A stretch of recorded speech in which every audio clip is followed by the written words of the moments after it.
Bapak Ibu, bisa kita mulai?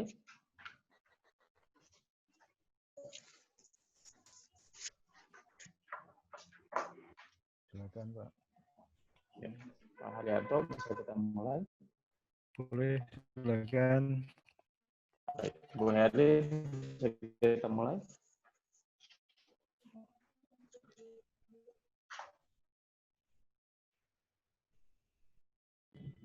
Silakan Pak. Tanya, Pak.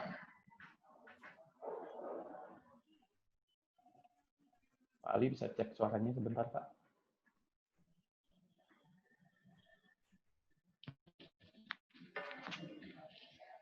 Saya jelas Pak. Jelas. Suaranya Bu Heri. terlalu jelas. Bu Heri jelas. Pak Ali, boleh tes suara Pak Ali? Halo? Baik, terima kasih. Pak Haryanto sudah jelas. Oke, kita mulai.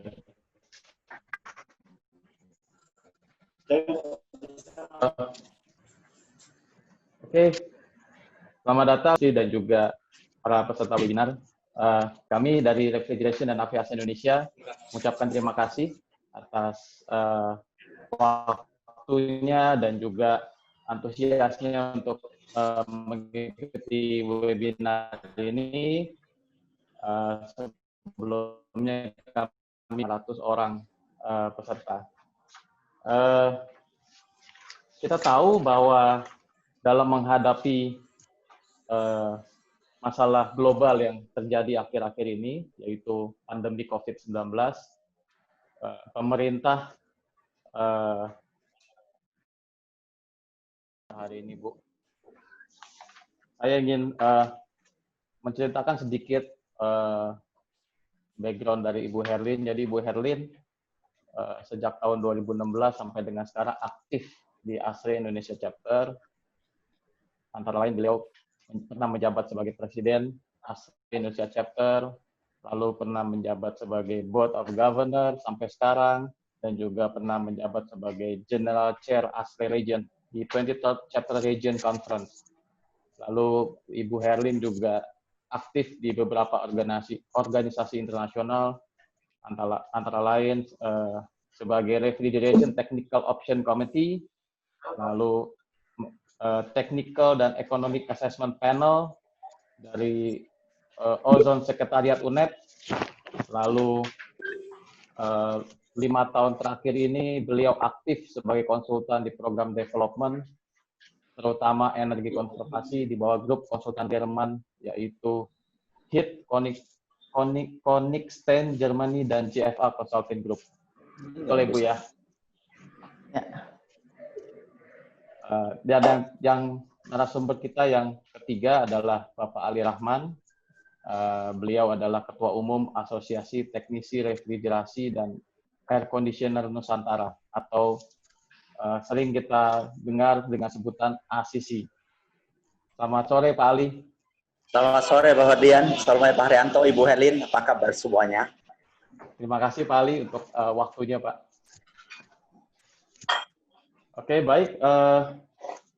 Saya akan langsung memulai ke sesi pertama. Kita akan sama-sama mendengarkan materi yang akan dibawakan oleh Bapak Haryanto.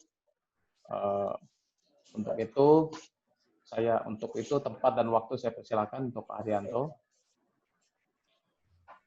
Baik, terima kasih Pak Ferdian. Suara saya terdengar dengan baik nggak?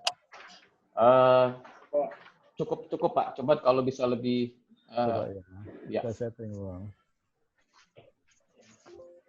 Sekarang gimana Pak? Oke Pak. Sudah terdengar lebih baik ya? Lebih baik Pak. Terima kasih Pak.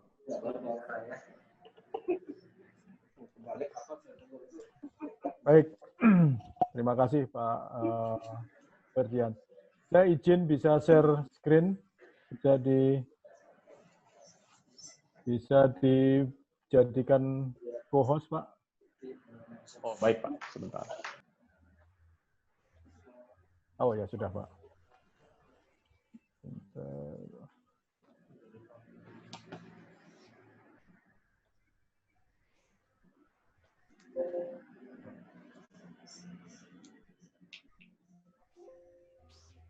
Baik, terima kasih. Selamat sore Bapak Ibu semuanya. Assalamualaikum warahmatullahi wabarakatuh. Waalaikumsalam warahmatullahi wabarakatuh. Terima kasih Pak Ferdian, terima kasih Bu Herlin, terima kasih Pak Ali Rahman atas kesempatannya di sharing session terkait dengan New Standard HVAC. Mudah-mudahan terdengar dengan baik suara saya. Baik, Bapak Ibu sekalian, ketika mendengar judulnya New Standard di HVAC ini menjadi sesuatu yang menarik buat saya. Izinkanlah pertama-tama saya memperkenalkan diri, walaupun tadi sudah diperkenalkan oleh Pak Ferdian.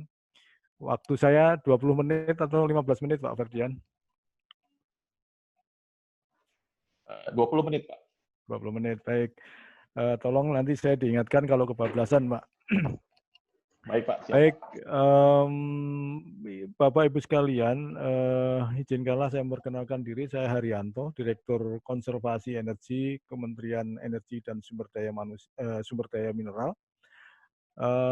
Kami sehari-hari mempunyai tugas pokok dan fungsi untuk satu, regulasi terkait dengan konservasi energi nasional, kemudian juga implementasi beberapa teknologi yang high efficient untuk program efisiensi nasional. Nah, termasuk di dalamnya adalah peralatan untuk HVAC ini, untuk heating, ventilating, dan air conditioner ini. Nah, sehingga kami sangat menaruh perhatian yang besar terhadap HVAC ini. Nanti saya akan sampaikan beberapa hasil studi terkait dengan HVAC. Mudah-mudahan ini nanti bisa membuat pemicu diskusi pada sore hari ini. Bapak Ibu sekalian, jika kita bicara mengenai new standard, tentunya ini terkait dengan wabah COVID-19 yang saat ini masih melanda negara kita. Jadi kita ketahui dari efek dari COVID tersebut, beberapa parameter ekonomi juga cukup terjadi kontraksi di ekonomi. Jadi perekonomian juga diprediksi akan turun, kemudian pertumbuhan ekonomi sampai skenario yang terburuk itu kurang lebih minus 0,4% di tahun 2020 ini, yang tadinya 5,2%. Kemudian penurunan pemakaian listrik PLN ini sebesar 9,55% jika dibandingkan year on year untuk dengan tahun lalu. Kemudian nilai tukar rupiah juga kemarin sempat terguncang dan ini juga terkait dengan industri, mungkin kaitannya dengan HVAC, mungkin juga akan berdampak terhadap itu semua. Nah, kemudian kalau kita lihat di industri, ini seperti saya sampaikan di beberapa kesempatan bahwa kita cukup mengalami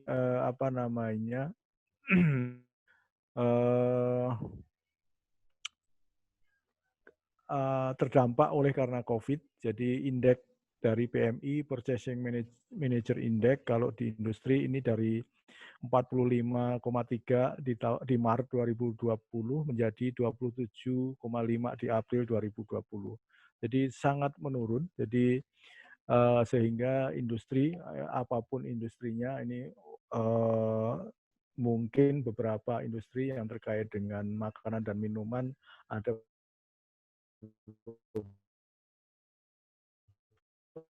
beberapa yang tidak, tetapi minuman seperti susu pun juga terdampak. Nah, apalagi industri-industri manufaktur yang lain. Nah, kaitannya apa konservasi energi dengan HVAC? Kami mengidentifikasi bahwa sistem tata udara ini menjadi sangat penting dan concern dari Direktorat Konservasi Energi maupun konservasi energi secara keseluruhan. Didasarkan fakta bahwa lebih dari 50% gedung perkantoran maupun komersial ini mengkonsumsi listrik untuk sistem tata udara.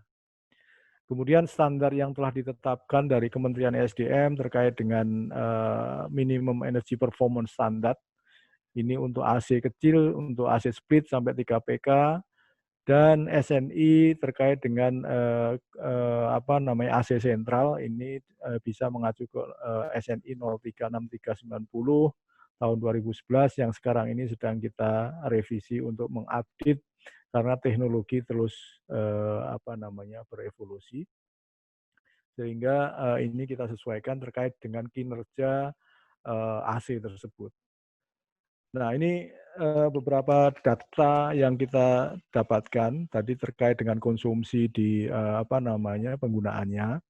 Ini kalau di perkantoran di sebelah kiri, maka konsumsi energi listrik yang digunakan untuk AC ini kurang lebih 50% ke atas semua. Kecuali satu tempat, yaitu di Bandung dan di Bandung saja, dan di NTT karena ini gedung perkantoran pemerintah. Nah, kalau gedung komersial kurang lebih gambarnya seperti di sebelah kanan atau di sebelah kanan. Untuk gedung perkantoran ini 64,1%, untuk AC-nya, kemudian pusat belanja kurang lebih 62,9%, rumah sakit sekitar 63%, dan hotel 66,3%. Ini menjadi bukti bahwa betapa pentingnya HVAC ini dalam hal penggunaan energinya. Nah, kemudian penggunaan AC di rumah tangga ini kalau dibandingkan dengan penggunaan yang lain-lain seperti rice cooker, refrigerator, kemudian lighting, water pump, televisi, dan lain sebagainya, air conditioner ini masih kecil, 4%. Ini mungkin bisa dijelaskan bahwa hanya beberapa kelas menengah ke atas yang menggunakan instalasi AC di rumah.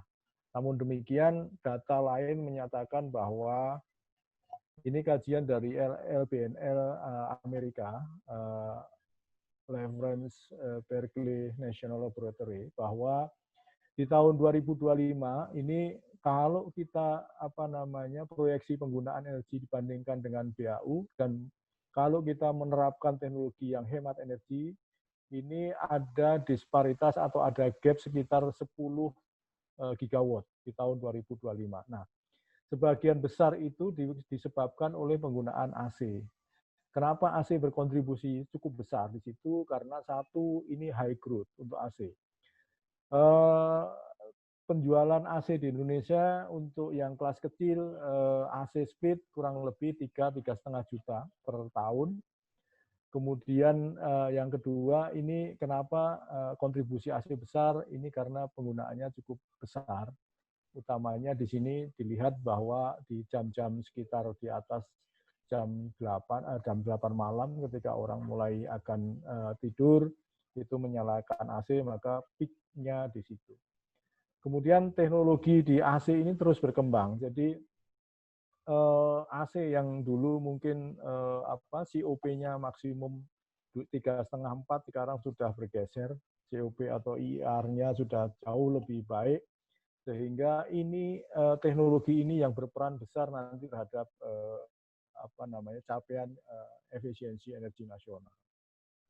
Nah, kembali ke topik diskusi pada hari ini, kita bicara mengenai new normal atau new standard. Kalau Pak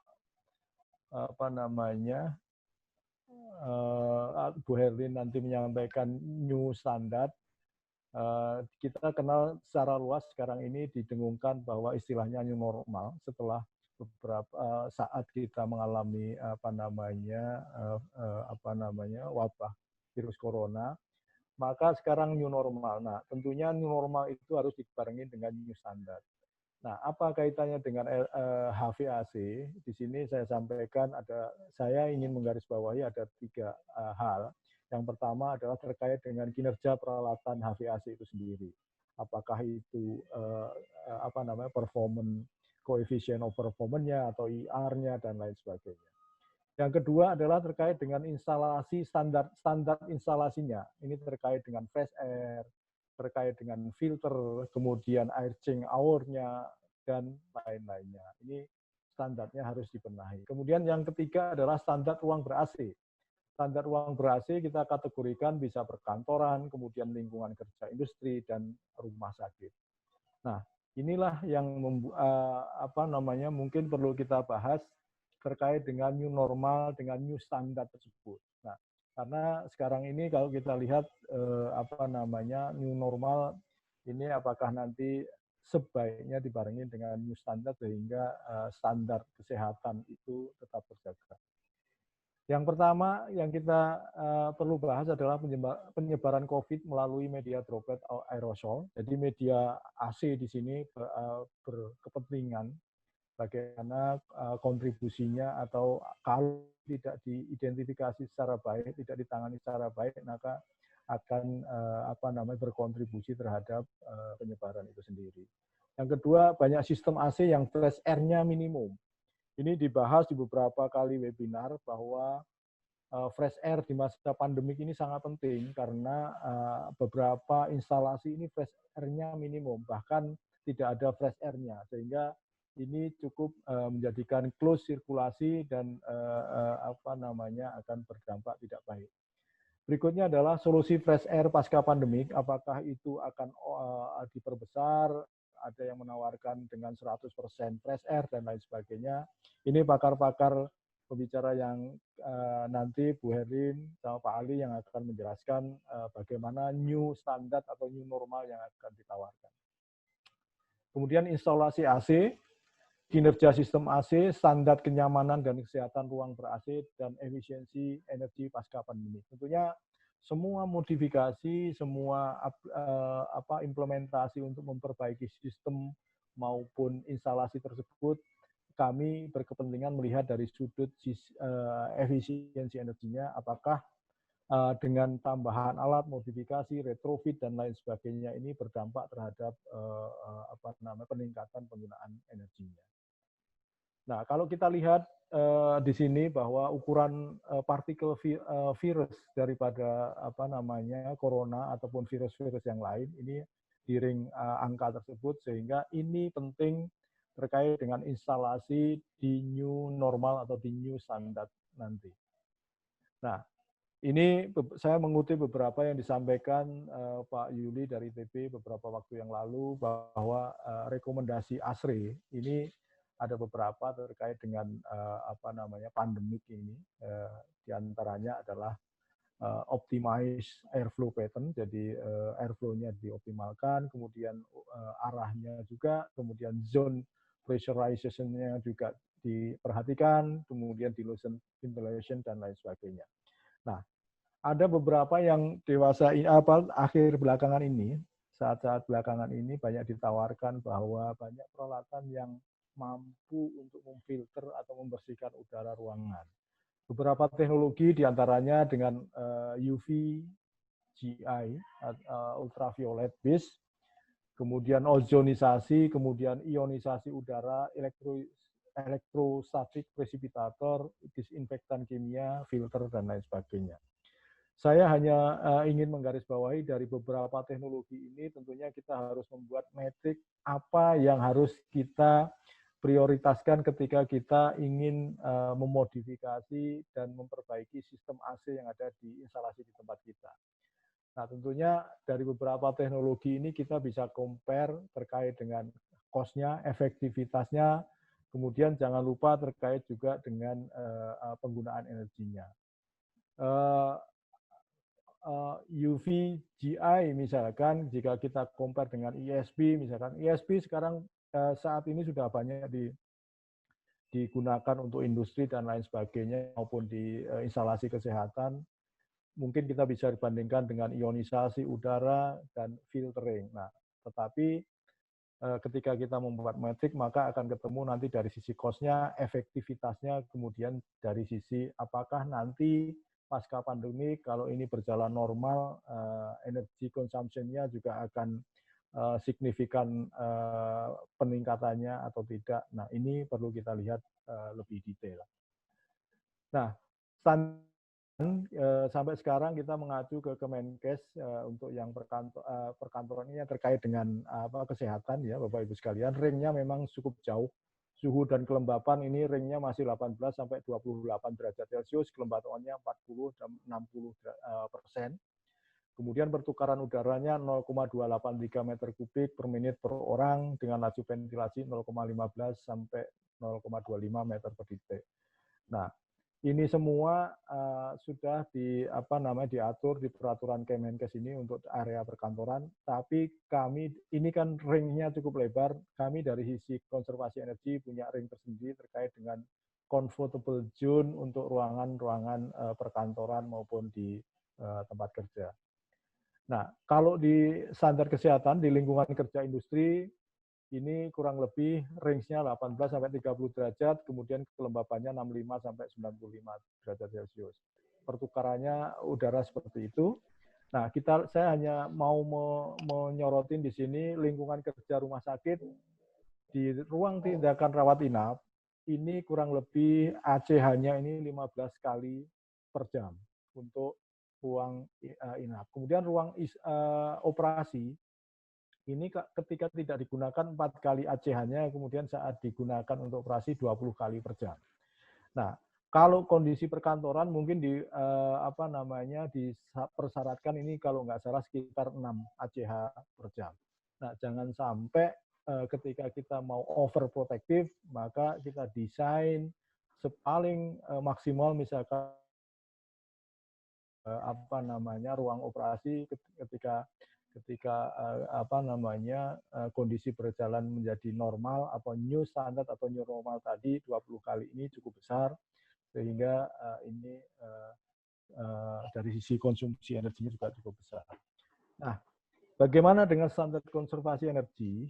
Nah, kita mengacu ke SNI 6930 kalau nggak salah 2011 bahwa suhu dan kelembapan dalam ruangan itu 24 sampai 27 derajat Celcius. Kelembapannya 55 sampai 65%. Kemudian kalau ruang lobby koridor ini 28,5 plus minus 1,5, artinya 27 sampai 30 derajat Celcius. Kemudian RH-nya 60% plus minus 10%.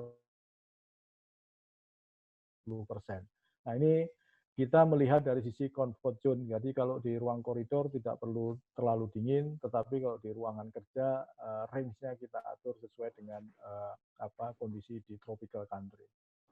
Nah, mohon maaf Pak Arianto, waktunya tinggal kurang lebih 3 menit dan juga ada beberapa masukan Pak mengenai suaranya Pak, mungkin bisa lebih dekat mic-nya.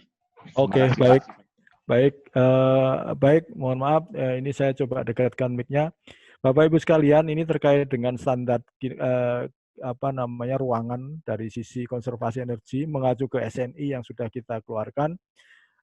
Kemudian yang berikutnya adalah ini efisiensi minimum peralatan tata udara. Nah, kalau tadi saya bicara mengenai kinerja, maka di SNI yang telah ada ini kita atur mengenai kinerjanya, ini berupa CUP atau KW per TR-nya. Tapi ini tadi yang saya sampaikan ini dengan berjalannya teknologi pembaruan teknologi ini sangat tertinggal, maka sekarang ini kita sedang coba untuk mengupdate ini supaya teknologi-teknologi yang terkini ini terwadahi dalam SNI yang kita revisi tersebut. Nah, sehingga tadi untuk AC yang kecil itu untuk split sampai 3 PK kita atur standarnya ini dalam SKEM, standar kinerja energi minimum atau labeling. Kemudian untuk AC-AC yang besar, AC sentral, VRV dan lain split duct dan lain sebagainya kita atur di SNI yang mengatur mengenai kinerjanya berupa COP dan atau KW per TR-nya. Nah, terakhir Pak Ferdian, saya ingin sampaikan bahwa untuk kondisi new normal, ini penutupnya dari saya harus dibarengin dengan new standard untuk sistem HVAC. Jadi jika tadi besarannya itu range, maka kita harus sebijak mungkin mengambil range di mana ini dalam kondisi yang nyaman, tetapi dari sisi kesehatan juga harus terpenuhi. Itu yang pertama. Yang kedua, new standard di AC ini harus memenuhi standar kinerja. Kedua adalah standar kesehatan dan yang berikutnya adalah standar kenyamanan.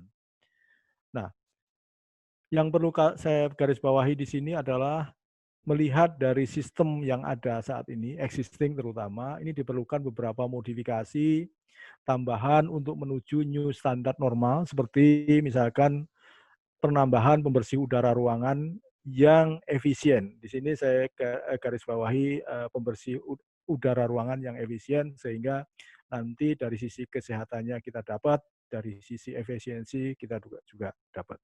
Kurang lebih itu yang bisa saya sampaikan. Terima kasih atas kesempatannya. Assalamualaikum warahmatullahi wabarakatuh.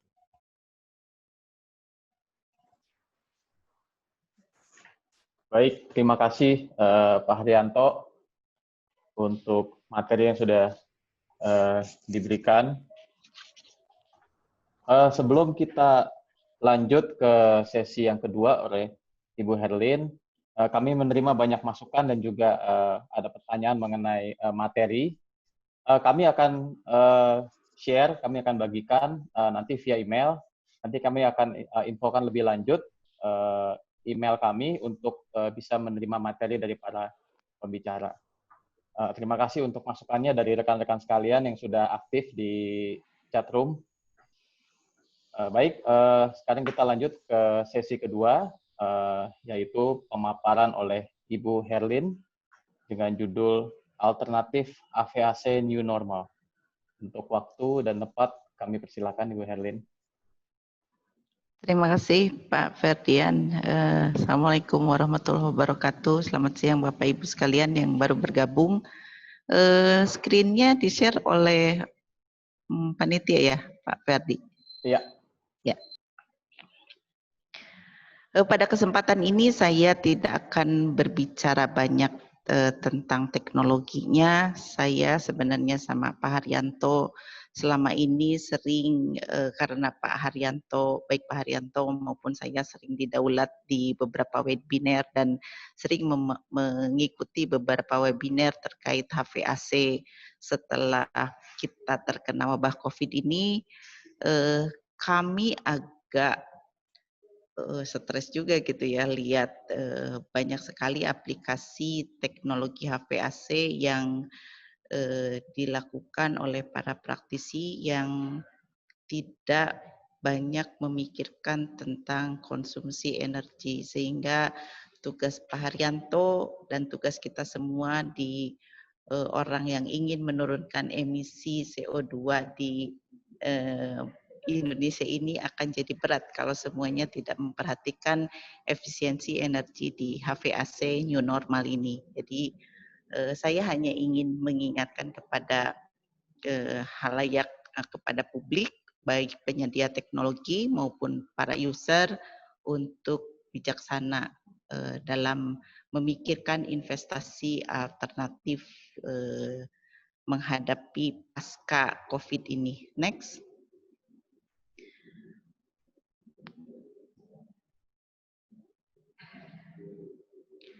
Ini general awareness yang kita semua tahu bahwa selama ini di gedung komersial saya lebih banyak akan bicara tentang gedung komersial dan perkantoran, karena kalau AC split di perumahan ESDM telah memperlakukan peraturan scam di mana AC split yang harusnya kita beli itu adalah yang bintangnya banyak. Jadi makin banyak bintangnya berarti energinya makin efisien. Jadi gampang saja bagi semua pengguna AC split, tinggal lihat bintangnya yang banyak berarti dia energi efisien. Itu regulasinya sudah tertata dengan cukup baik. Dan kali ini saya lebih ingin membahas tentang AC sentral, AC dengan kapasitas yang lebih besar yang belum diregulasi.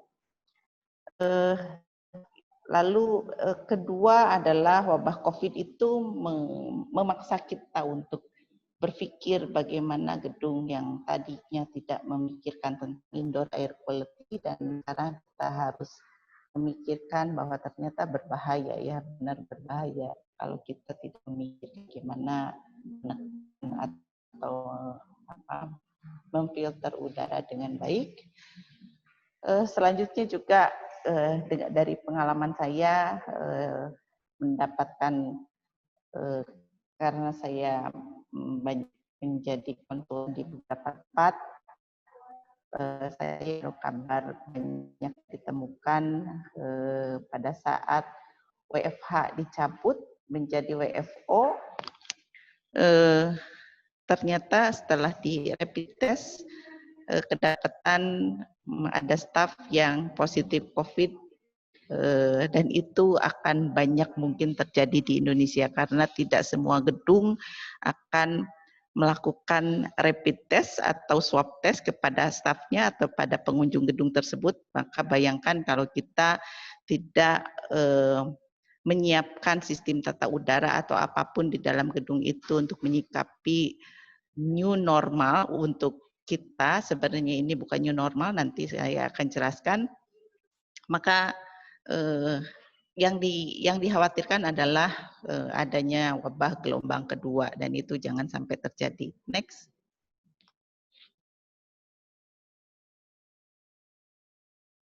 Beberapa alternatif yang untuk mengurangi konsentrasi virus yang sudah kita ketahui, yaitu dengan cara membuang atau menghisap udara di daerah di sumber kontaminan, lalu melarutkan atau mengurangi mendifusi konsentrasi kontaminan dengan menambahkan fresh air-nya. Itu semuanya saya rasa sudah tahu ya, banyak orang yang bilang fresh air, atau kita pakai HEPA filter, pakai apapun itu untuk menyaring virus dan kontaminan lainnya.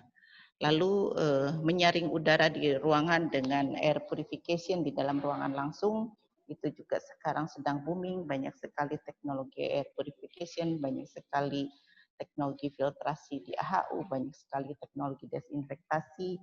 Seperti apa yang nantinya tetap kita harus pikirkan adalah bagaimana konsumsi energi yang diakibatkan oleh alternatif teknologi tersebut. Next.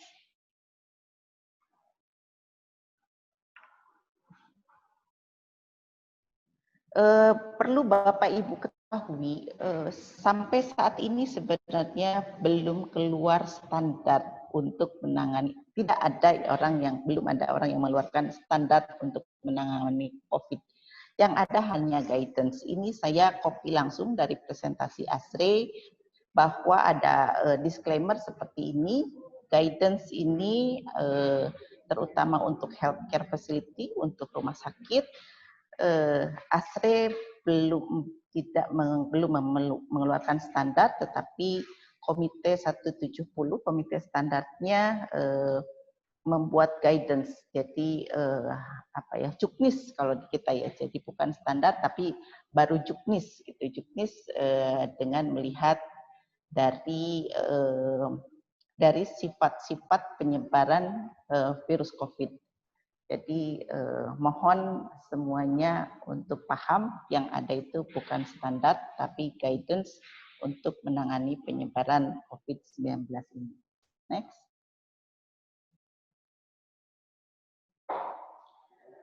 Kalau Bapak Ibu perhatikan yang pernah membaca ASRE Standard 92.1 tentang ventilation for acceptable indoor air quality, sebenarnya di sana sudah dijelaskan di setiap sistem air conditioning kita perlu menyimpan air cleaner. Apapun air cleanernya itu tentu saja harus didasarkan kepada kebutuhan kita untuk mendapatkan kualitas udara ruangan yang baik dari sisi kontaminan sumber penyakit dan kontaminan yang lainnya. Next. Jadi itu banyak opsinya ya. Air cleanernya bisa ditaruh di sebelum AHU, setelahnya dan seterusnya. Kita harus lihat bagaimana sumber kontaminannya akan kita tangani gitu. Jadi peran serta tim ahli untuk memikirkan logikanya bagaimana harus menangani itu sangat penting. Itu adalah kunci utama memilih alternatif teknologi. Ini saya sadur, saya ambil dari juknis yang dikeluarkan oleh Kemenkes halaman 45, gambar 4.8 tentang instalasi tata udara ruang isolasi kelas negatif. Dan gambar ini saya lihat banyak sekali tersebar di medsos, dan inilah yang dipakai oleh rata-rata praktisi air conditioning selama ini. Jadi langsung saja dilakukan sistem tata udara seperti ini dikeluarkannya tahun 2015. Lalu sebenarnya saya sama Pak Haryanto sering bicara, kalau misalnya di sini all fresh air, kalau kita lihat ini kan all fresh air, berapa besar kapasitas pendingin yang harus ditangani oleh tambahan mesin tata udara tersebut untuk sistem ini. Ya, kalau kita mau mengcopy paste dari sistem yang tercantum di sini, next.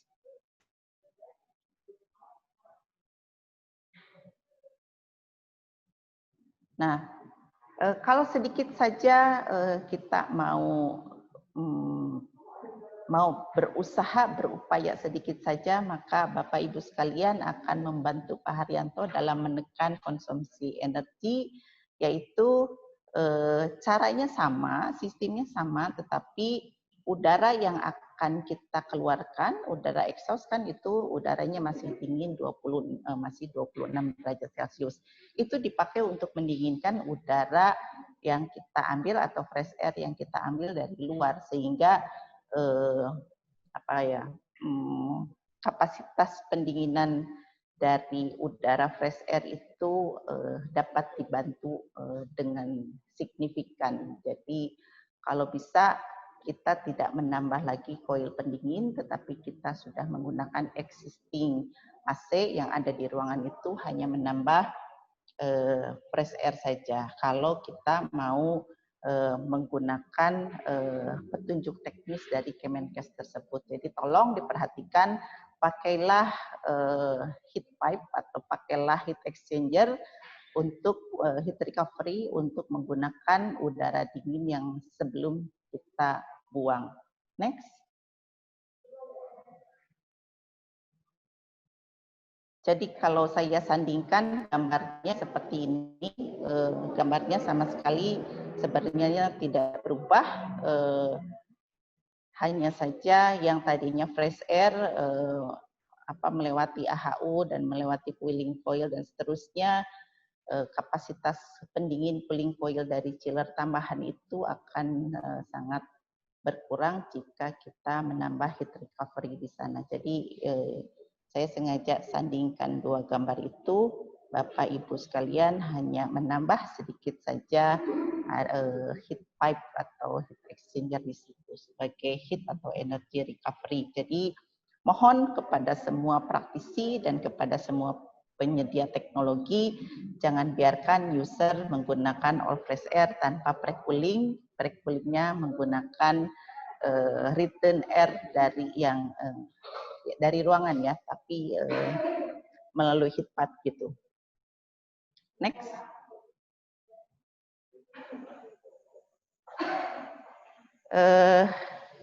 Kalau kita lihat dari diagram yang tadi, itu tidak lain sebenarnya adalah dedicated outside air system. Di dalam sistem yang tadi ditunjukkan di juknis tersebut, dedicated outside air systemnya betul-betul menggunakan 100% fresh air, tetapi untuk gedung-gedung yang gedung perkantoran, commercial building, fresh air-nya untuk mengurangi konsentrasi dari kontaminan, rasanya tidak perlu sampai 100%. Kalau Bapak Ibu lihat lagi di guidance ASRE itu tidak 100%, bisa 25-30%, digunakan DOAS, Dedicated Outside Air System, tidak lain adalah heat recovery, seperti itu. Next.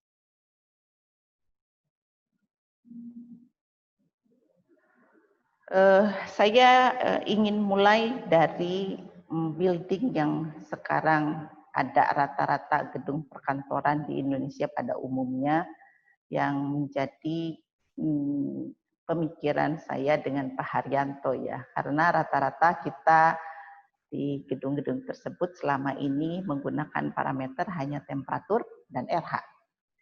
Dan rata-rata AC-nya itu kalau enggak pakai inverter yang semuanya udaranya itu all return air atau udaranya hanya bersirkulasi di situ-situ aja, enggak pakai fresh air. Kalau kita pakai AHU, kalau pakai AC sentral, maka isinya hanya filter biasa, lalu ada cooling coil, ada fan, dan ada diffuser. Seperti itu saja. Kandungan CO2 tidak pernah dipikirkan sebelumnya, lalu kebutuhan udara segar ya ada korelasinya dengan kandungan CO2, dan ada dua yang harus diinjek ke dalam gedung selama ini tidak dipikirkan oleh manajemen building ya. Itu sebenarnya standarnya sudah ada sejak dulu. Jadi kalau kita mau bilang new normal atau new standard, sebenarnya bukan new, ini sebenarnya sudah ada, tetapi kita tidak pernah menggunakannya karena banyak manajemen gedung ingin ngirit energi mungkin ya. Sekarang ternyata kita tahu bahwa ini sangat penting, tapi bagaimana alternatif solusinya kita lihat ke depan. Kita tidak pernah juga berpikir bagaimana penanganan kontaminan udara di ruangan. Kita selalu merasa pakai filter biasa, adhesive filter biasa, pre-filter biasa sudah cukup. Padahal ternyata kontaminan itu berbahaya ya, yang ada di airborne atau di permukaan di dalam ruangan. Next. Ini semua dari standar ASRE, jadi silahkan buka www.asre.org untuk melihat standar-standar internasional untuk gedung. Di masa ini karena semua sadar bahwa AC kita hanya tidak menggunakan pengaman sama sekali, lalu pada umumnya orang yang belum mengenal secara detail teknologi emission atau orang umum yang saya dengar, ibu-ibu, bapak-bapak, atau para langsung bilang kita harus pakai HEPA filter gitu ya. Itu ya. Lalu tapi kita harus juga HEPA filter itu target kita apa? Yang pertama harus kita pikirkan target kita sebenarnya apa? Kita mau membasmi virus COVID, apakah virus COVID-nya akan bersirkulasi di AHU, dan seterusnya. HEPA filter itu untuk menyaring virus COVID yang ada di mana, lalu sumber virus COVID-nya ada di mana, orangnya di mana, dia berjalannya kemana, itu juga tolong dipikirkan oleh semua pihak ya, efektivitas dari sistem tersebut. Perubahan sistem distribusi udara ini juga akan terjadi karena dengan kita menggunakan HEPA filter, kita juga harus menggunakan medium filter agar HEPA filternya tidak cepat jenuh gitu. Selain itu juga pasti filternya dan fan-nya akan kita ganti. Nah, dari ini semua saya sama Pak Haryanto juga sama tetap sering diskusi kalau seluruh gedung tiba-tiba kalau di kita kan dari awal dapat wabah terus semuanya latah ya, ada bilik disinfektasi, semuanya bikin di bilik disinfektasi, lalu satu gedung pakai HEPA filter, gimana kita bayangkan berapa ribu gedung pakai HEPA filter dan berapa besar kenaikan konsumsi energi hanya karena ini gitu. Tetap saja kita harus bikin pertimbangan yang lebih detail tentang apa alternatif teknologinya. Next.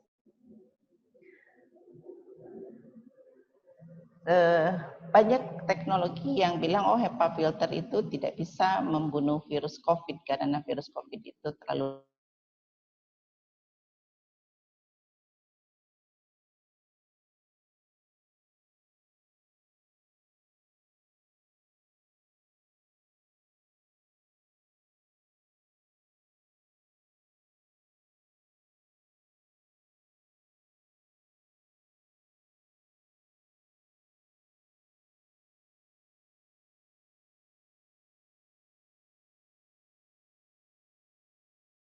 virusnya bermuatan dan akan ditangkap oleh plat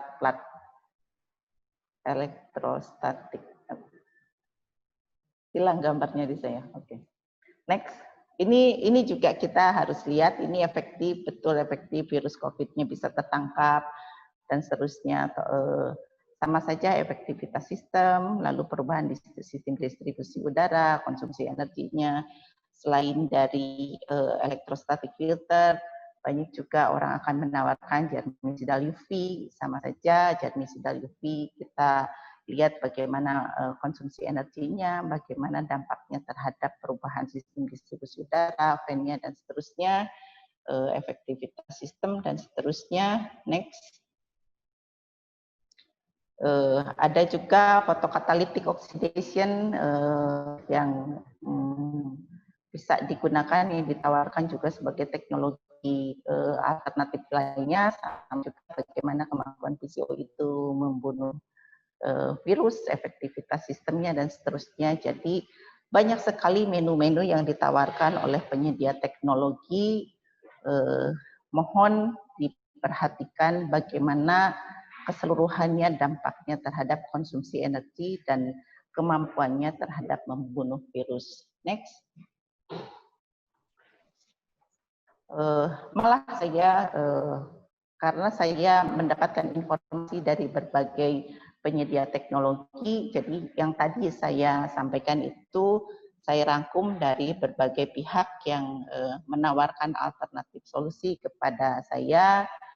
Ada juga yang semuanya dikumpulkan, ada UGI, ada PCO-nya, semuanya disatukan. Nah, kita harus berpikir cerdas, apakah kita butuh semuanya, bagaimana dampaknya terhadap operational cost, terhadap investment, lalu efektivitas bermanfaat atau tidak, tolong betul-betul diperhatikan. Jadi pada dasarnya saya lihat, saya sadar juga di sini banyak penyedia teknologi yang hadir di sini.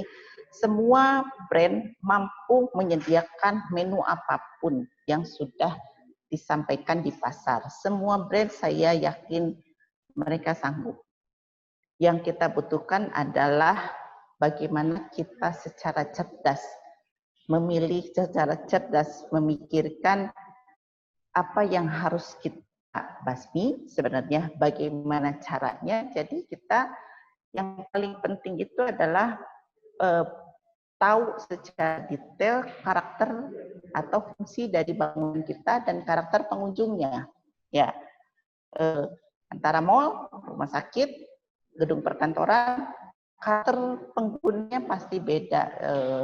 Jadi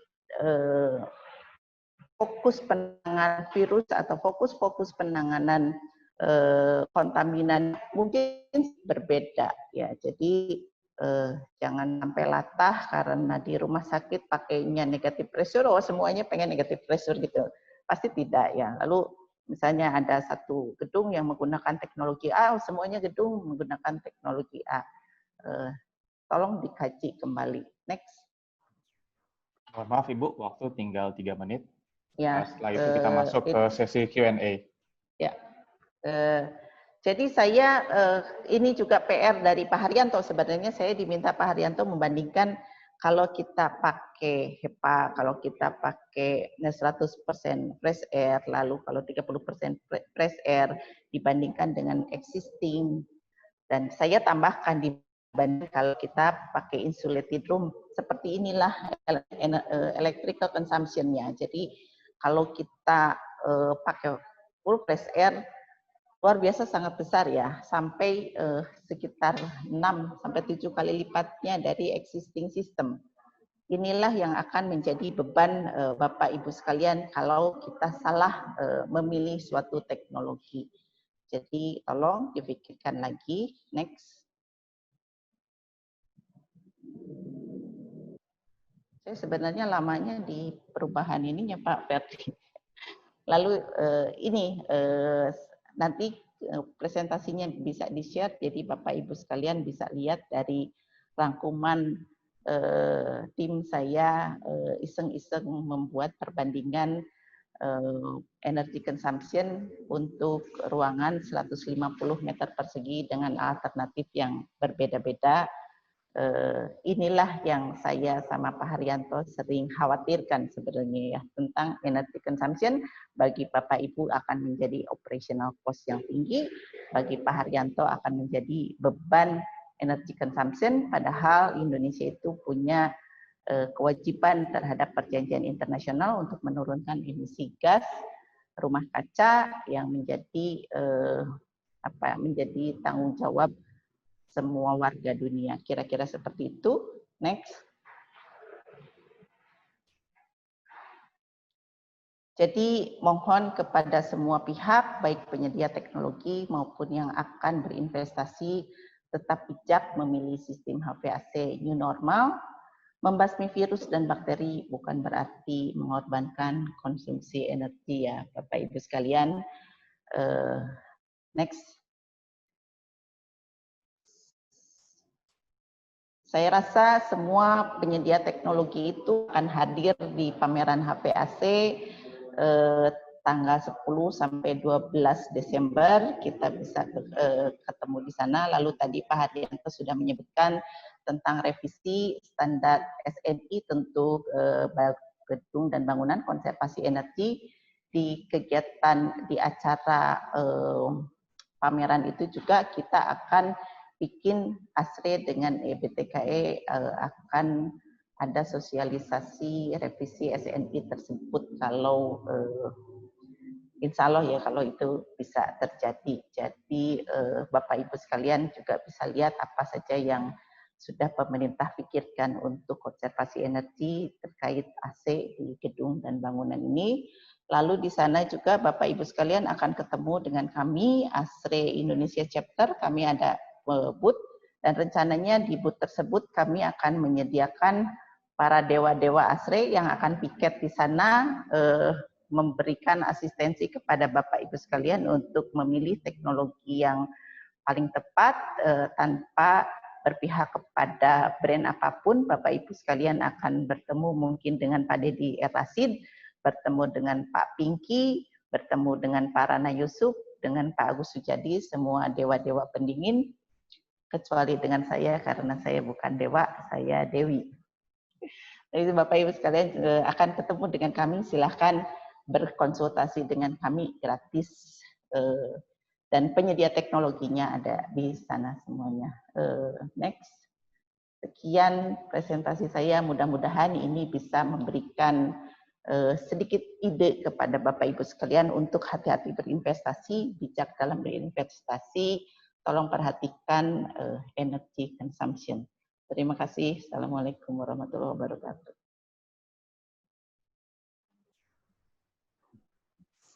Baik, terima kasih Bu Herlin untuk materinya. Selanjutnya kita akan membuka sesi Q&A yang pertama. Sudah ada beberapa pertanyaan yang masuk, baik itu melalui kolom chat maupun kolom Q&A. Dan juga saya ingin mengucapkan terima kasih buat Pak Haryanto yang sudah menjawab beberapa pertanyaan langsung. Untuk itu, saya akan membacakan pertanyaan yang ditujukan untuk Ibu Herlin. Mohon maaf, mungkin saya tidak bisa membacakan semuanya. Kami harus pilih karena keterbatasan waktu. Mungkin yang pertama pertanyaannya adalah, apakah teknologi chilled beam dengan pre-cooled air bisa cukup efisien untuk menghadapi the new normal? Itu yang pertama. Lalu ada pertanyaan juga yang masuk, mungkin saya ringkas ya. Pertanyaannya adalah standar di rumah sakit pada waktu standar HVAC, Ibu ya, maksud saya, pada masa HVAC ini, dan juga di perkantoran, Ibu.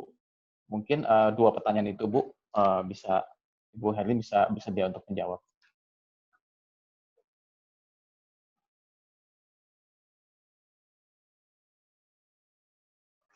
Suaranya masih mute ya. Pertanyaan yang pertama tadi apa ya? Maaf, Ya. saya keputus. Apakah teknologi chilled beam dengan pre-cold air bisa cukup efisien untuk menghadapi the new normal? Itu pertanyaan dari siapa ya, Pak ya? Boleh saya tahu? Pertanyaannya dari Firmansyah. Tidak menyebutkan perusahaan. Ya. Chilled beam dan ya pada intinya chilled beam ataupun ini sifatnya pre-cooling ya. Besar tidaknya manfaat dari chilled beam atau pre-cooling itu betul-betul akan terkait dengan efektivitas dari beamnya tersebut. Kalau sama dengan coil juga, dengan chilled beam juga, itu efektivitas dari desainnya. Tapi itu adalah upaya yang paling baik untuk mengurangi cooling load dibandingkan dengan tidak. Jadi tolong perhatikan juga siapa yang bisa memberikan efektivitas tertinggi. Jadi Bapak Ibu sekalian harusnya bisa melihatnya parameternya seperti ini. Outdoor temperaturnya seperti apa, berapa, lalu keluar dari pre-coolingnya berapa. Jadi yang harus kita hitung adalah keseluruhan energy consumption-nya. Setelah keseluruhan energy consumption-nya, keseluruhan energy performance-nya, Bapak Ibu melihat lagi, baru selanjutnya melihat dari nilai investment-nya. Karena Bapak Ibu tetap saja harus berpikir tentang return of investment-nya. Return of investment-nya tentu saja ini terkait dengan investasinya dan terkait dengan energy consumption-nya. Tapi itu semua teknologi sampaikan tadi semuanya baik, asal saja kita tepat menggunakannya. Gitu. Kalau teknologinya baik tetapi kita salah menggunakannya, ya tetap saja jadi jelek. Kita beli bom untuk membunuh nyamuk misalnya. Jadi itu semuanya harus kita adjust, bukan tidak melihat satu part by part ya, harus melihat keseluruhan sistem. Lalu yang kedua, bagaimana standar rumah sakit dan standar untuk gedung ya Pak Ferdi. Sebenarnya standarnya tidak ada standar baru yang tadi saya sampaikan, tidak ada standar baru, hanya saja standar yang dikeluarkan oleh AC, oleh semua pihak tentang indoor air quality, di mana kita harus berpikir membunuh atau menekan penyebaran virus, bakteri atau kontaminan yang lainnya, itu sudah mulai diikuti. Itu standar yang baru sih. Saya kalau Bapak Ibu lihat lagi tadi di slide saya ada standar acceptable ventilation and acceptable and indoor air quality. Itu sebenarnya sudah dijelaskan sejak tahun-tahun sebelumnya, tapi di kita selama ini tidak dipakai. Jadi bukan new standar, tapi ayo kita ikutin standar tersebut, kita naikin kualitas HVAC di gedung-gedung di bangunan maupun di hospital. Tapi balik lagi, pesan kami, saya dengan Pak Haryanto di sini, tolong energy consumption-nya jangan dilupakan. Jadi kita boleh memilih teknologi apapun, tapi tolong berhitung juga energy consumption-nya. Begitu mungkin Pak Ferdi, mudah-mudahan bisa menjawab. Kalau standarnya sih, Bapak Ibu tinggal lihat standar ASRE. Baik, Ibu Herlin, terima kasih Ibu sudah menjawab beberapa pertanyaan. Sekali lagi buat rekan-rekan industri, kami mohon maaf karena keterbatasan waktu tidak bisa menjawab pertanyaan satu-satu. Terima kasih atas partisipasinya sudah mengirimkan jawaban, mengirimkan pertanyaan melalui fitur Q&A dan juga fitur chat. Untuk mempersingkat waktu mungkin saya akan langsung menuju ke sesi berikutnya, yaitu materi dengan judul topik tantangan dan peluang jasa HVAC di era new normal yang akan dibawakan oleh Bapak Ali Rahman, sebagai Ketua Umum ASISI. Waktu dan tempat saya persilahkan, Pak Ali. Selamat siang, Pak Haryanto, Ibu Herlin, Pak Ferdian, tentunya, dan para audiens. Jadi, terima kasih atas waktunya yang diberikan kepada kami untuk memberikan sedikit pandangan kami. Jadi, kalau mendengar dari rencana Pak Haryanto dan Ibu Herlin, saya membuatkan itu dalam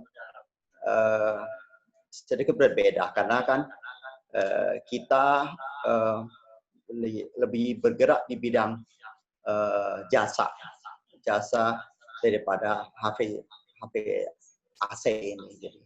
Jadi ASISI ini dia terkait pada anggota dan sebagian besar kita adalah bergerak di bidang AC jasa untuk AC di HP AC ini. Saya coba share screen.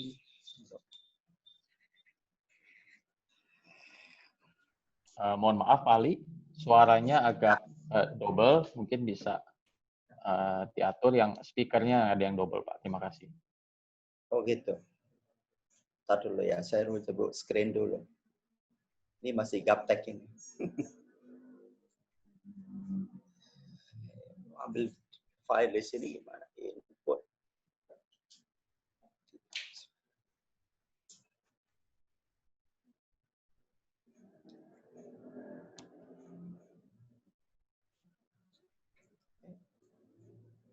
Tuh malah saya keluar. Gimana caranya?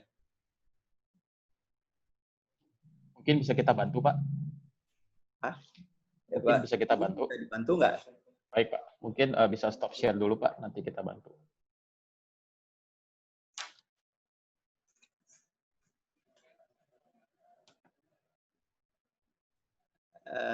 Keluar malah saya. Hah? Coba lagi.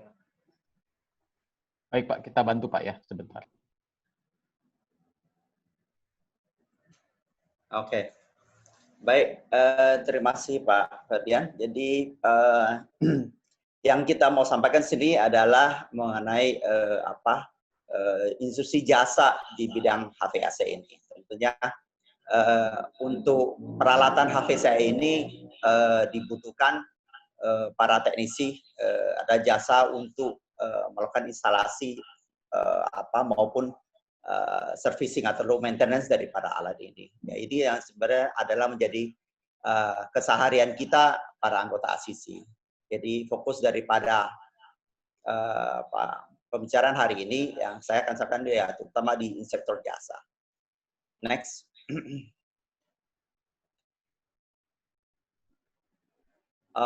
Pertama kali saya ingin pada kesempatan yang baik ini ingin memberikan suatu istilah untuk para teknisi yang sekarang dikenal mereka sebagai teknisi freelance. Kita ini adalah para pekerja yang sering disebut sebagai teknisi freelance. Artinya tidak terikat pada suatu institusi ataupun perusahaan tertentu.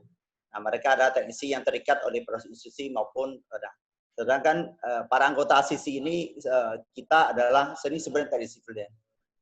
Hanya sayangnya konotasi daripada freelance ini kurang baik di masyarakat, seolah lebih rendah lah. Makanya kan itu saya inginkan bahwa sebenarnya kita ini adalah selain sebagai teknisi, kita juga adalah pengusaha. Ya, mungkin dari gambar separuh tangan kita itu sebagian kita adalah teknisi, separuh badan kita adalah pengusaha. Kita juga berusaha mencari uang.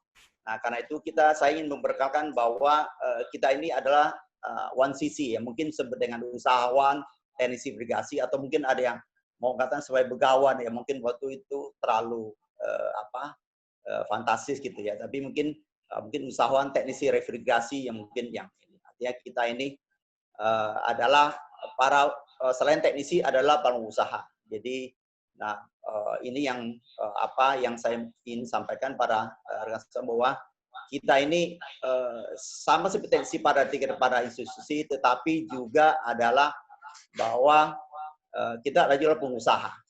Nah, itu yang saya sampaikan bahwa kita itu punya dua peran yang penting di sini sebagai teknisi juga sebagai pengusaha.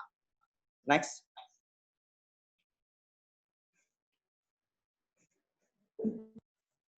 Baik, saya kira di dalam melakukan pekerjaan kita tentunya sebagai para One CC ini dan juga mungkin sebagai teknisi kita ya mengikuti protokol kesehatan oleh para disediakan oleh pemerintah. Saya kira semua mungkin kita sudah tahu apa yang sudah saya kira semua ini di media sudah banyak sekali mengenai profiling. Tapi saya mungkin ulang sekilas saja untuk para teknisi bahwa One CC yang akan melakukan pekerjaan untuk di bidang HTSI bidang kita. Jadi sebelum berangkat next. Jadi sebelum kan mungkin ya kita artinya harus memastikan bahwa kondisi kita sehat dulu. Artinya cek temperatur kita yang dan sudah termogan salah satu yang biasa kita pakai. Dan itu standarnya adalah mesti di bawah 30 derajat, 8 derajat Celcius. Next. Nah, kemudian ada peralatan yang mesti kita bawa selain yang selama kita bawa selama ini peralatan kerja, tentunya ada beberapa tambahan seperti hand sanitizer dan sabun cair yang kita suruh bawa. Jadi ada peralatan tambahan yang kita harus bawa untuk melakukan pekerjaan ini. Next. Kemudian waktu kita melakukan pekerjaan kita, ya kita selain mungkin ya masker yang sudah kewajiban kita sekarang ini, kemudian baju yang kita pakai diusahakan sebisa mungkin tertutup rapat, mungkin kemeja lengan panjang tentunya dan celana dan face shield sekarang mungkin jadi suatu hal yang baru yang sebelumnya itu face shield adalah suatu atau kita helm adalah suatu atau mungkin kacamata Google itu standar yang diharapkan dipakai bahkan sebelum daripada COVID ini. Tetapi pemakaian daripada ini menjadi lebih penting karena untuk mencegah penularan daripada COVID-19 ini. Nah, sesamping itu ada sarung tangan, mungkin yang harus kita persiapkan juga karena ada berapa daripada tempat yang kita datangin mungkin kita tidak tahu apakah ada virus dari situ. Jadi pentingnya kita juga mempersiapkan diri dengan menggunakan sarung tangan. Nah, mungkin pelindung sepatu mungkin tidak terlalu penting menurut saya, tapi itu juga biasanya di para tenaga medis di rumah sakit, jadi mereka harus memakai pelindung sepatu shoe cover ini. Jadi ini bisa juga ya kalau bisa dibekali dengan itu. Next. Tentunya setelah melakukan pekerjaan kita, mungkin kita pulang. Jadi kita perlu melakukan desinfektan. Artinya peralatan kita, kendaraan kita pakai dan itu perlu di desinfektan. Desinfektan sekarang sudah banyak yang food grade, artinya sudah aman untuk manusia. Artinya tidak perlu takut bahwa itu akan merusak kesehatan kita dengan termasuk baju-baju yang kita pakai. Artinya dilepas dan dikasih desinfektan dulu sebelum dimasuk ke dicuci yang bersih. Next. Baik, sebetulnya itu hanya sekilas saja. Saya kira itu yang pengetahuan yang sudah umum buat para One CC ini. Jadi tidak perlu terlalu ini saya erosil lanjut. Nah, saya lebih mau fokus ke yang mau saya sampaikan di sini adalah suatu teknik analisa yang menurut saya sudah sangat umum. Ya sudah tahu SWOT analisis ini suatu alat analisa yang sangat umum dipakai, tetapi saya ingin menganalisanya menggunakannya pada saat di era new normal ini. Jadi ya SWOT itu mungkin kalau mungkin yang belum tahu adalah singkatnya dari strength, weakness, opportunity dan threat. Jadi sebenarnya ini alat yang sangat umumnya dipakai di dalam dunia manajemen. Tetapi nah mari kita mengevaluasi kalau kondisi sekarang sebenarnya bagaimana. Next.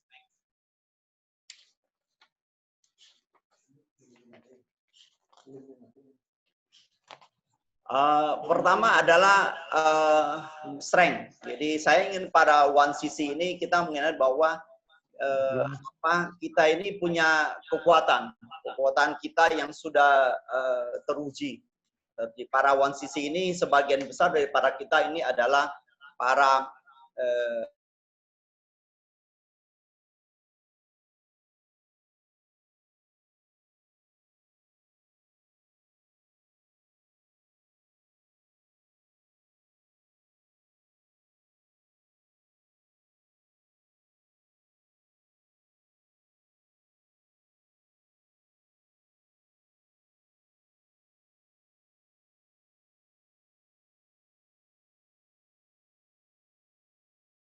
ini bisa dipakai, diterima oleh pasar. Jadi itu saya kira itu penting kondisinya. Kemudian jaringan atau network yang sudah tersedia saat ini. Jadi para kita ini, para One CC ini, kita sudah punya sesama rekan di antara asosiasi yang punya tahun, kita bisa sharing ilmu dan pengetahuan. Kemudian kita berkenal dengan para vendor maupun pabrikan, gimana kita dan distributor yang kita bisa mendapatkan spare part yang kita butuhkan. Nah ini juga penting, dan tentunya klien yang kita yang kita punya ya sudah terjaga baik. Dan ini adalah salah satu kekuatan. Sebetulnya kekuatan daripada One CC itu luar biasa banyak. Tapi yang saya kira dua hal ini yang mau saya fokuskan pada hari ini, bahwa kita punya keterampilan, keahlian yang sangat mumpuni, ya, walaupun karena bahkan dari autodidak belajar sendiri, tetapi sudah teruji. Yang kedua, jaringan yang kita sudah punya baik di internal asosiasi maupun selama konversi di luar asosiasi. Ya, sehingga hal ini akan menjadi kekuatan kita untuk melaksanakan dalam pekerjaan kita. Next. Saya menyorot sebenarnya kan kelemahan, mungkin kelemahan yang ada banyak sekali juga, tapi yang mungkin yang akan saya soroti pada siang hari ini adalah hanya satu kata yang disebut bahwa tidak disiplin. Jadi memang ya harus kita akui bahwa ada beberapa rekan ini kita tidak menjalankan SOP, jadinya protokol yang benar, sehingga hal ini bisa mengurangi kualitas pekerja kita. Kemudian juga satu kelemahan lain yang mungkin saya lihat amati adalah banyakkan kita tidak bisa merawat peralatan kita maupun spare part yang kita pakai. Jadi itu ada berapa yang gitu yang kita amati. Kemudian yang penting juga adalah bahwa kita tidak silam dalam mengolah keuangan daripada usaha yang kita ini, sehingga kadang-kadang membuat kita up and down ya gitu, karena ada kesalahan dalam mengolah keuangan. Ya mungkin karena terbatasnya waktu, mungkin ya saya kira saya akan highlight ini sebentar saja, jadi nggak ini. Next. Nah, saya ingin balik ke yang berikut adalah mengenai peluang opportunity. Ya, saya kira Pak Herianto tadi sudah sampaikan kepada kita mengenai kebutuhan daripada AC sudah merupakan suatu hal yang umum, bahwa kita ini bisa lihat bahwa terutama di perkotaan, AC itu suatu kebutuhan yang sudah sudah sangat mendasar. Jadi hampir semua orang akan butuh AC, butuh udara yang nyaman. Dan di luar negeri mereka akan menggunakan AC. Jadi ini apalagi kita di negara tropis, tentunya ini kebutuhan akan pendingin itu suatu tidak terhindarkan.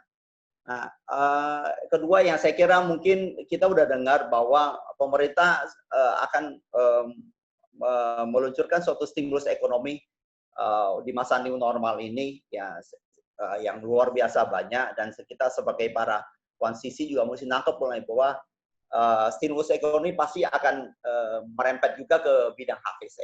Sebagai sarana penunjang, saya kira ini juga suatu kesempatan yang baik yang harus kita tangkap. Kemudian ada kebijakan pemerintah untuk mengurangi pengeluaran konsumsi listrik dari pelataran HV. Saya kira mungkin Pak Haryanto maupun Berlin sudah menyampaikan tadi bahwa misalnya AC ini salah satu konsumsi yang terbesar baik di perkantoran maupun saya kira yang mungkin kalau sebagai bidang kita sebagian anggota kita adalah di perumahan dan residensial. Konsumsi energi untuk perumahan juga luar biasa, juga sangat dominan. Nah, jadi karena itu ada kebijakan dari pemerintah untuk pengeluaran konsumsi listrik itu membuat peluang buat kita juga. Artinya para pengguna ini akan mungkin disarankan untuk menggunakan teknologi yang dengan COP yang lebih tinggi, konversinya lebih tinggi, mesinnya dengan teknologi inverter dan segala macam. Nah, karena adanya kebijakan ini, saya kira itu memberi peluang juga buat para wansisi ini untuk bisa menggarap ini sehingga kepada konsumen itu kita harapkan untuk bisa mengganti unitnya dengan unit yang COP-nya lebih tinggi.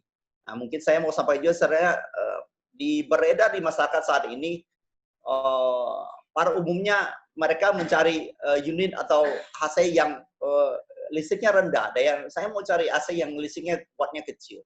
Nah, itu yang umum terjadi. Artinya kan tapi lebih penting lagi adalah sebenarnya walaupun wattnya kecil tapi kalau dia punya COP-nya rendah, saya kira juga tidak tepat. Karena itu mungkin dari peran kita dari para kita untuk bisa mengedukasi pada konsumen adalah bahwa cari AC tidak hanya wattnya kecil, tapi adalah COP-nya yang mesti lebih tinggi. Tapi kalau wattnya kecil, COP-nya rendah, saya kira itu juga itu tidak efisien gitu. Nah, ini juga tugas daripada kita dan mungkin ya mungkin saya kira mungkin Pak Haryanto di SDM juga ini menjadi punya kepentingan supaya para pabrikan mungkin yang memfabrikasi dengan unit yang dengan COP yang lebih tinggi. Nah, jadi kita sebagai para wansisi ini adalah untuk memperkenalkannya kepada masyarakat pengguna AC ini. Next.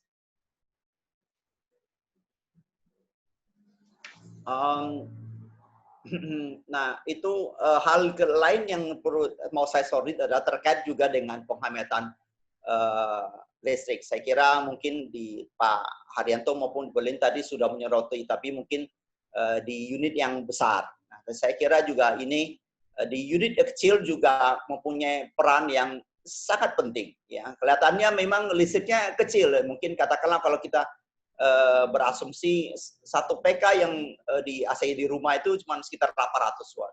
Tetapi unit AC yang terpasang di Indonesia, saya tidak punya data yang akurat, tapi diasumsikan mungkin perkiraan sekitar ada 5 juta unit AC terpasang di Indonesia, terutama di perkotaan. Ya, ini kalau dengan 5 juta unit AC yang terpasang di seluruh Indonesia, dikalikan 800 watt, total kebutuhan listriknya itu 4.000 megawatt. Jadi kalau dengan 4.000 megawatt ini itu juga luar biasa besar. Nah, memang kelihatannya kita kecil, tapi kalau dikali dengan kuantiti yang luar biasa besar, 5 juta unit itu 4.000 megawatt yang dibutuhkan. Nah, kemudian dengan AC yang kebutuhan 4.000 megawatt itu, bila kita dengan bisa melakukan penghematan itu kan suatu hal yang luar biasa. Katakanlah mungkin satu hal yang bisa kita lakukan adalah mengenai cleaning dari AC system. Seringkali di konsumen pada pelanggan ini abai dalam hal membersihkan AC mereka. Mereka itu sering abai dan anggap kalau tunggu sudah tidak dingin atau sudah netes air, mereka berpanggil orang untuk membersihkan AC-nya. Padahal pembersihan AC itu sangat penting kontribusinya untuk menghemat listrik. Nah, karena itu juga saya kira kita juga butuh dukungan pada semua pihak dan tentunya bagian dari pekerjaan kita adalah untuk mengedukasi para pengguna AC ini untuk bisa rajin membersihkan daripada AC ini. Nah, saya kasih contoh misalnya katakanlah dengan seringnya AC dibersihkan, misalnya katakanlah selama ini mungkin 4 bulan sekali, kalau bisa jadikan 3 bulan sekali, dan diasumsi mungkin hanya 2% saja yang kita hemat, berarti ada penghematan listrik sebesar 80 megawatt, Pak. Jadi mungkin saya kira ini juga kelihatannya kecil, katakan cuma 2%, mungkin bisa lebih. Nah, itu 80 megawatt yang bisa kali 8 jam sehari itu jadi luar biasa lagi dari mesin. Nah, itu juga bagian daripada kita para OneCC ini untuk bisa mengedukasi para pengguna AC. Tapi di balik daripada ini ada peluang bahwa dengan rajinnya itu adalah bahwa mereka butuh jasa daripada para OneCC itu melakukan pekerjaan ini. Nah, itu adalah kita di mana kita lah situ berperan untuk bisa melakukan jasa kita dan mendapatkan pasien daripada itu.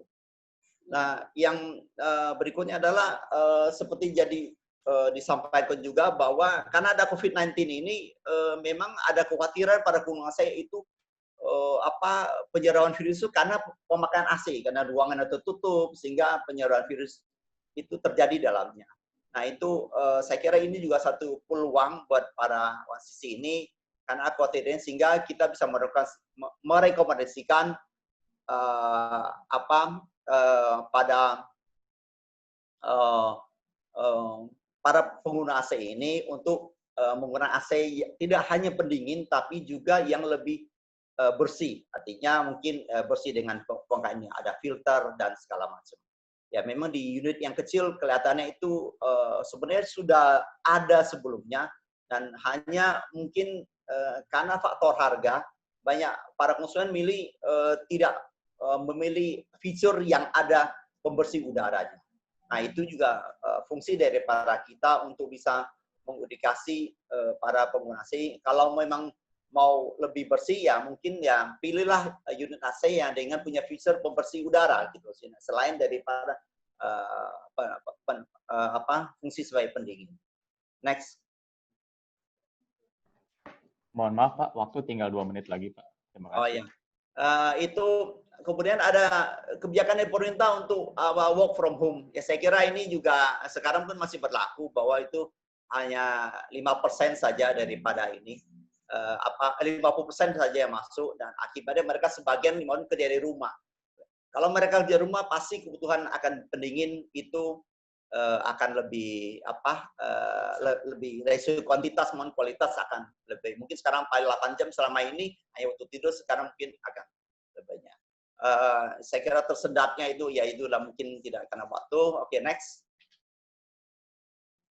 Kemudian ancaman daripada ini ada berapa? Saya kira ini ada karena terbatas waktu. Ini industri yang tambah parah di COVID-19 ini saya kira teman-teman tahu ini perhotelan, pertokoan, restoran dan otomotif. Saya kira sektor ini akan permintaan berkurang sangat drastis dan mungkin sebagai OneCC kita juga harus melihat segera keluar daripada sektor ini. Ya, jadi mungkin kita harus siap-siap pindah sektor lain. Ya, kemudian kebijakan pemerintah untuk menggunakan berapa tambahan misalnya masker dan dan sarung tangan segala macam hand sanitizer itu menambah cost biaya buat kita. Tapi ini juga bisa jadi peluang, artinya mungkin permintaan daripada pasar bahwa kita akan menggunakan masker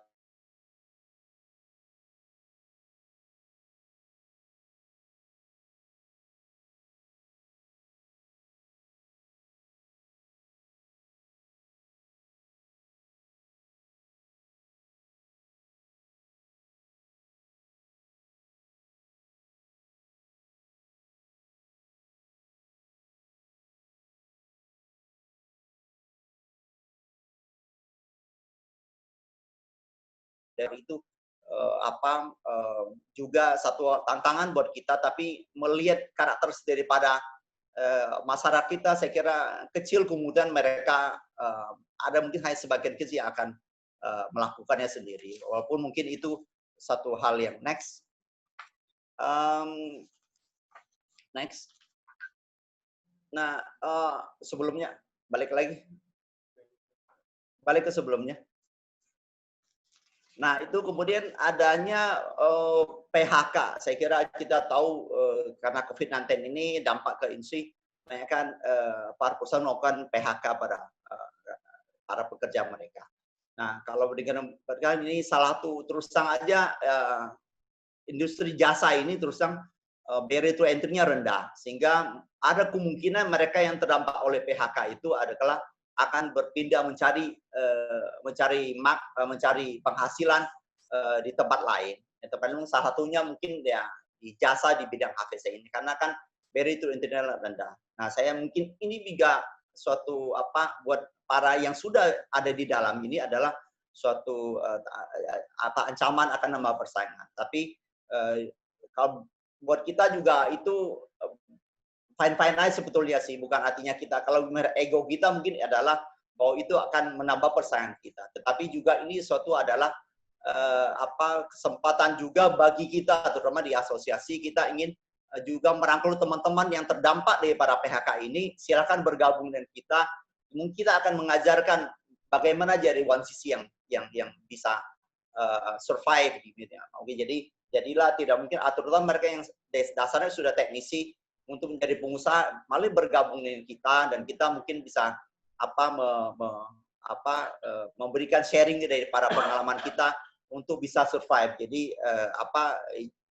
PHK itu tidak usah jadi momok, tapi silakan untuk kita juga mungkin akan nambah persaing kita, tapi kita percaya bahwa industri HVC ini, jasa ini sangat masih terbuka lebar.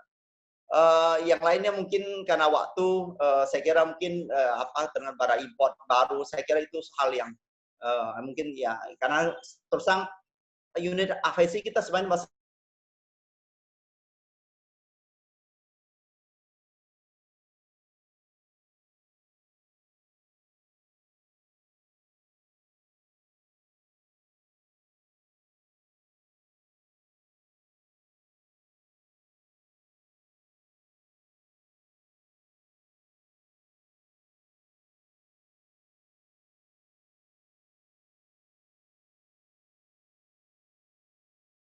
kita semua untuk bisa mengurangi daripada tingkat voluminitas daripada gas hidrokarbon.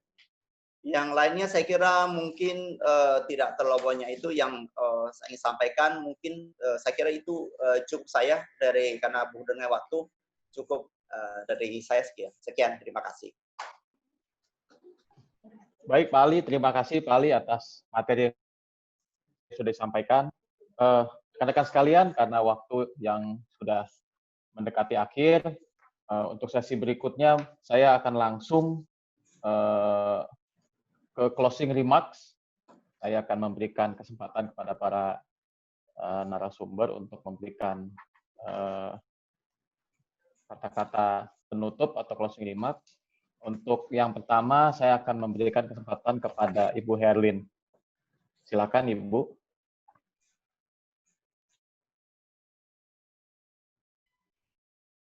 Terima kasih Pak Ferdi, terima kasih Bapak Ibu sekalian. Saya baca masih banyak pertanyaan yang belum saya jawab, yang belum saya bisa jawab secara detail karena keterbatasan waktu. Intinya yang tadi menanyakan standar untuk rumah sakit, standar untuk bangunan, itu semuanya ada Pak di standar ASRE. Tapi angka-angkanya berapa, mungkin lebih baik Bapak Ibu sekalian belajar membuka website ASRE atau tanya-tanya standar ASRE agar kita semua terbiasa dengan standar tersebut. Mohon dibiasakan kita bicara sesuai dengan standar. Itu semuanya sudah ada di ASRE. Lalu semua pertanyaan, semua Bapak Ibu semua yang masih ingin bertanya kepada saya secara detail, silakan tulis pertanyaannya di Facebook saya, di halaman Facebook saya atau di halaman Instagram saya. Facebook saya Herlin Herlianika dan Instagram saya @herlianika. Di sana ada pengumuman tentang webinar hari ini, jadi Bapak Ibu sekalian bisa komen di sana, menyampaikan pertanyaannya di sana, nanti akan saya jawab satu dengan Salim hari Kamis jam 9 sampai jam 12, silahkan ikuti juga kalau ada yang ingin tahu lebih banyak sistem HVAC anti COVID lah atau apalah, new normal lah, new standard lah, intinya untuk menciptakan indoor air quality yang lebih baik untuk menangani penyebaran virus ini. Ada nanti saya akan bahas juga di hari Kamis. Lalu untuk lebih detail konsultasi dengan ASRE, kami dari ASRE full expertise RHPAC di Indonesia. Silakan Bapak Ibu datang ke pameran yang akan dilaksanakan oleh PPI dengan bekerja sama dengan ASRE dan ASISI juga dengan ESDM di Kemayoran tanggal 10 sampai tanggal 12. Kami ada di sana, silakan konsultasi lebih detail dengan kami. Terima kasih, itu saja dari saya Pak Ferdi. Selamat sore. Terima kasih Bu Herlin untuk closing remark-nya. Untuk selanjutnya saya persilakan Pak Ali, ada dua kata penutup di sesi hari ini Pak. Terima kasih. Saya tidak banyak, saya mungkin itu saya kira pandemi COVID ini suatu masalah buat kita, tetapi sudah banyak masalah dan tantangan yang kita hadapi dan kita lalui, dan saya cukup yakin ini bukan hal yang harus kita khawatirkan, tapi ini adalah tantangan buat kita untuk bisa mengatasi daripada dampak daripada COVID-19 ini, dan saya cukup yakin kita ini semua bisa, kita udah melalui berbagai masalah mungkin yang jauh lebih besar daripada ini, tapi kita bisa survive sampai sekarang dan bisa bertahan. Dan saya kira di pengalaman di anggota daripada ASISI sendiri, sampai saat ini saya belum dengar ada mereka yang harus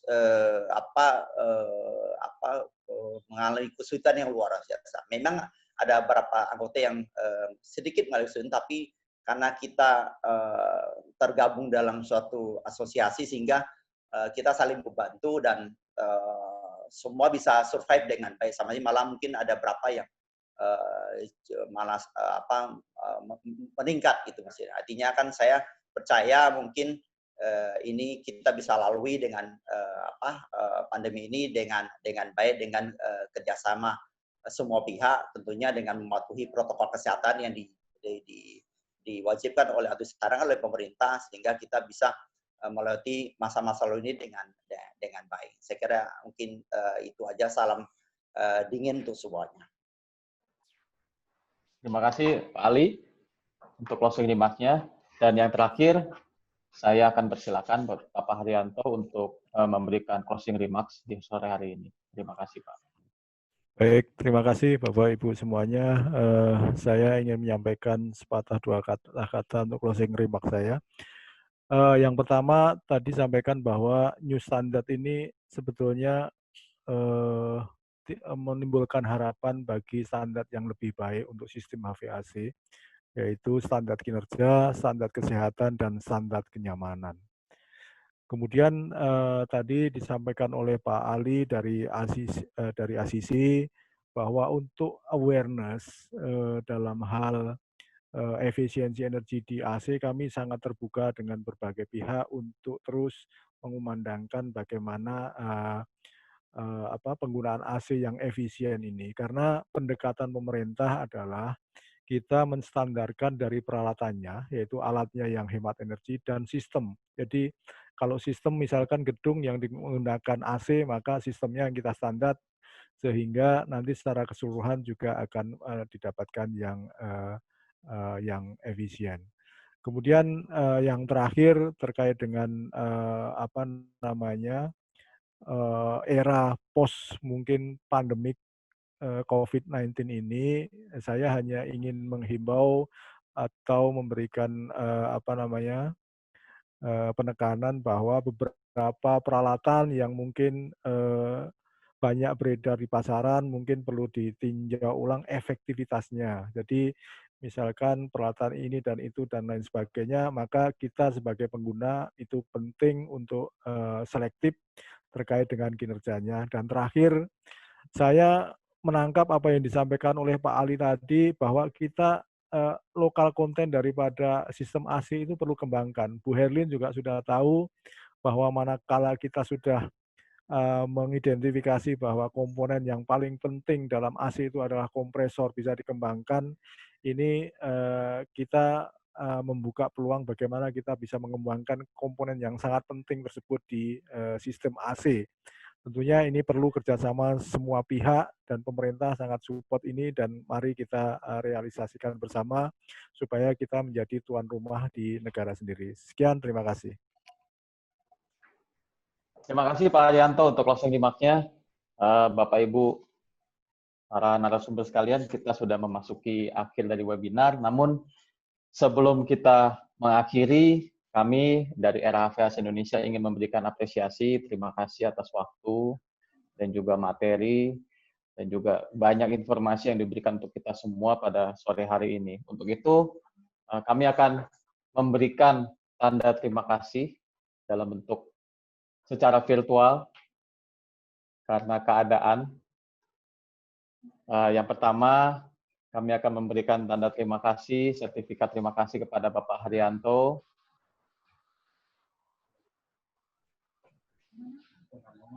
Ngambil sertifikatnya gini ya, tangannya gini enggak? Sebentar, tim admin lagi. Ini langsung keluar dari layar kayaknya sertifikat. Iya, iya. Sebentar. Lagi diketik ya? Enggak. Mohon maaf, sebentar. Sebenarnya saya udah pegal dari tadi, harus serius nih. Nggak tahan, saya serius. Ini bagian dari new normal nih, Bu. Jadi agak kadok.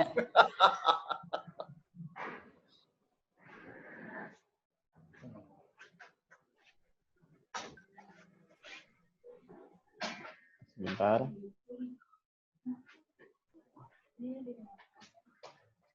Keburu adzan maghrib buka puasa nih. Ya, akhirnya. Ada tadi ini. Ya, Pak Haryanto, terima kasih banyak Pak untuk waktunya, sudah meluangkan waktu di tengah-tengah kesibukannya untuk webinar kami pada hari ini. Untuk supportnya juga dari Kementerian Energi dan Sumber Daya Mineral. Kami mohon maaf mungkin Pak kalau webinar kali ini banyak kekurangannya. Terima kasih Pak Haryanto, semoga kita bisa segera bertemu secara langsung ya Pak, setelah ini semua bisa berakhir ya Pak. Terima kasih Pak Haryanto. Untuk selanjutnya, kita akan memberikan kepada Ibu Herlin. Terima kasih Ibu untuk waktunya di tengah-tengah kesibukannya, buat informasinya Ibu. Pak Ferdi PPI. Kami mohon maaf kalau banyak kekurangannya. Semoga kita bisa bertemu lagi Bu secara langsung ya Bu. Ya. Dan yang Tapi terakhir. YouTube-nya ada ya Pak Ferdi, ini banyak yang tanya YouTube ke saya. Ada Ibu. Yang terakhir kepada Pak Ali. Terima kasih Pak Ali. Waktunya dan juga support dari ACC kepada kami. Terima kasih juga Pak dari. Sama-sama. Baik, Bapak Ibu sekalian, rekan-rekan industri, kita sudah memasuki akhir dari acara webinar hari ini. Kami dari RHVAS Indonesia sekali lagi ingin mengucapkan terima kasih kepada para narasumber, Pak Haryanto, Ibu Herlin, Pak Ali, atas waktu dan juga materinya, informasinya. Kami juga mengucapkan terima kasih kepada ASRE Indonesia Chapter, kepada Kementerian Energi dan Sumber Daya Mineral, dan juga ACC untuk supportnya kepada kami dan juga kerjasamanya selama ini di dalam pameran kami di tahun-tahun sebelumnya. Sekali lagi kami ingin mengumumkan bahwa pameran kami RHVAC Indonesia tahun 2020 akan diselenggarakan pada bulan Desember, tanggal 10 sampai dengan 12 di J-Expo Kemayoran, Jakarta. Atas nama tim yang bertugas, kami mengucapkan terima kasih pada para peserta dan juga permohonan maaf kalau ada beberapa hal yang mungkin terasa kurang dan juga ada beberapa kendala teknis yang terjadi selama berlangsungnya webinar. Terima kasih sekali lagi. Selamat sore. Salam sejahtera buat kita semua. Terima kasih.